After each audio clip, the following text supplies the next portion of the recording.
Hey everybody, this is part 2 of installing the basement ceiling. I'm putting trim on the beadboard. As you can see, there's none on there right now. I don't do the corner trim just yet. I have solid pieces of red oak that I had to cut into strips. Right now I'm sanding all the edges at 80 and then 220 grit. I have to take all the burn marks off from my saw. So I'm putting on the stain. I ended up doing only one coat, let it sit for 5 minutes, and then I rub it, take all the excess off. So this is finished, not dry yet, but I gave it a rub 5 minutes afterwards. So that's what I'll be installing. This is the first piece up. I did a 45-degree cut in the angles. I did all the outside first, and then I almost dropped my drill.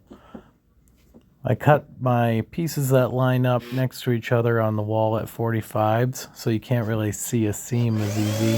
You can see my tape on the walls. That's showing me where my joists are, so I'm going into solid wood on the ceiling, not just into the sheetrock. I covered up popcorn ceiling. As you can see, there's no ripples in the ceiling. It covered it just fine. You can watch my other video if you haven't yet for actually installing the beadboard. This is just showing the process of putting up the trim and how it just makes it pop.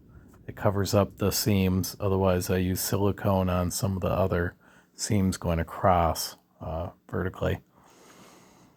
And so that wood I kind of misjudged, so I had to finish it, slap a piece of wood up there, made it match as good as I could. So when I put on my trim, it went all the way to the edge of the beadboard. So I think that was a good solution. It worked out really well. And this is the finished big part of the room. This is what it looks like with the trim. Again, I had to cut all the trim, 16 pieces off of the wood that I already had, stain it, make sure it's all flush. But I think it's a really good look. I have to finish the rest of the room now. My bathroom downstairs, I'm going to be putting in some crown molding. So stay tuned if you want to see parts 3, 4, and beyond. Thank you much. Like and subscribe.